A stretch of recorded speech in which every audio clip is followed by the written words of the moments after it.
Imagine eagerly awaiting your wedding day, cherishing the promise of a shared future, only to uncover a shocking secret that changes everything.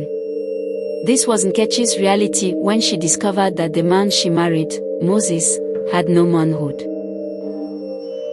Nkechi was the kind of woman people admired, a devoted church worker, rooted in her faith, and raised in a home where integrity and purity were prized above all else. She grew up believing in the sanctity of marriage, trusting that God would send her a partner who shared her values. When she met Moses at a youth fellowship meeting, it felt like her prayers had been answered. Moses was everything she had prayed for, or so it seemed. He was confident, kind, and deeply involved in church activities. He spoke passionately about building a godly home, a future full of children, and their shared purpose of serving the Lord. Nkechi was enchanted. To her, Moses was more than a man, he was the promise of a dream fulfilled. However, Moses harbored a secret, one he knew could ruin everything. Born without functional manhood due to a rare medical condition, he had spent his life hiding his truth, ashamed of how society might view him. When he met Nkechi, he chose silence over honesty, convincing himself that love would bridge the gap, that somehow, they would find a way to make things work. Their wedding was a spectacle of joy, with friends, family, and church members gathering to witness what seemed like the perfect union.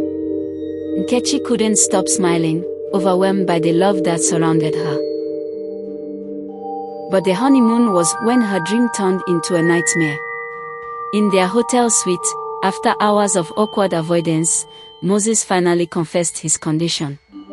His words stumbled out in a mix of shame and desperation, as he explained that he had no ability to consummate their marriage and could not father children. Nkechi was stunned. For a moment, she thought she was dreaming, that maybe she had misunderstood him. But as the weight of his words settled, the truth hit her like a thunderbolt.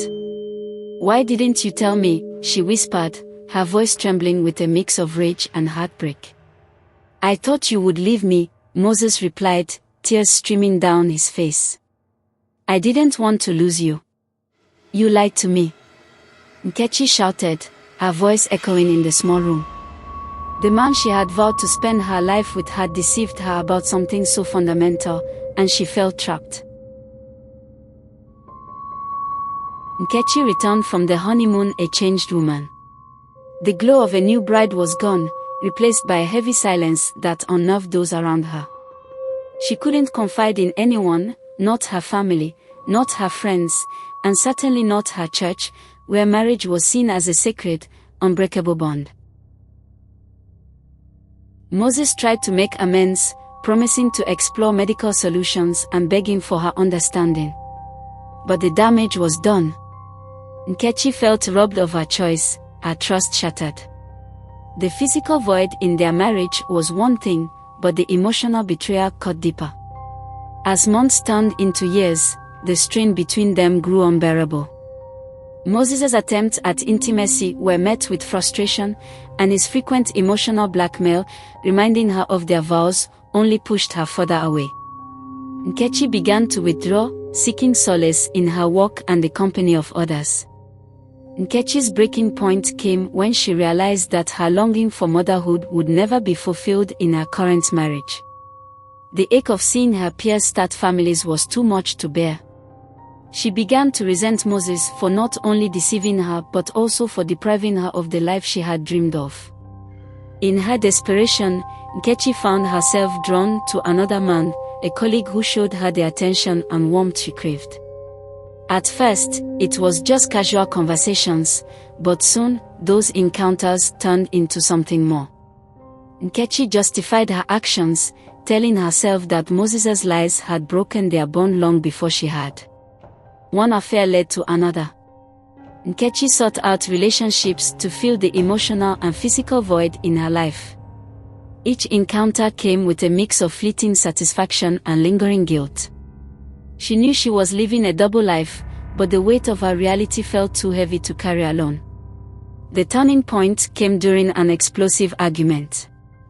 Moses, suspicious of her late nights and aloof behavior, confronted her.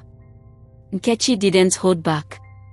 Moses, suspicious of Nkechi's behavior, confronted her one evening.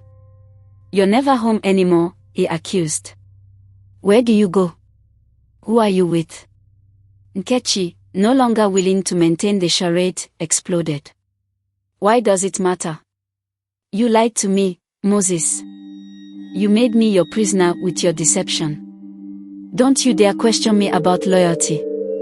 The argument escalated, with years of pent-up frustration pouring out. Nkechi confessed to her affairs, shocking Moses into silence.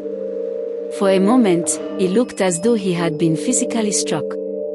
"Do you think this is easy for me?" Nkechi continued, her voice breaking. "You took away my choice, my freedom. You have no idea how much I've suffered because of your lies. You destroyed us the day you lied to me," she said coldly. "You took away my right to choose, and now you expect me to pretend everything is fine." That night, Nkechi packed a bag and left. Moses broke down, but his tears no longer moved her. Nkechi had made up her mind, she wanted out. She filed for an annulment, shocking their families and church community.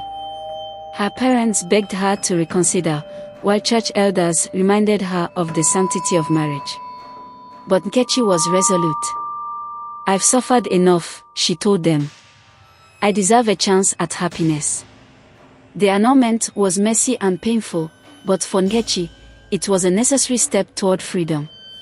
She moved back in with her family and began the process of rebuilding her life. Nkechi filed for an annulment shortly after, citing irreconcilable differences. The decision sent shockwaves through their church and families. Her parents were devastated, while church elders tried to counsel her against it. "Marriage is for better or worse," one elder reminded her. "But this isn't marriage," Nkechi replied. "It's a lie." The annulment process was long and emotionally draining. Nkechi faced judgment from her community, with many accusing her of giving up too easily. But she stood firm, believing she deserved a chance at happiness. Moses, too, struggled. Losing Nkechi forced him to confront his actions and the pain his deceit had caused. He sought therapy and began to accept his condition, eventually becoming an advocate for others with similar challenges. Moses, too, faced his own journey of self-reflection.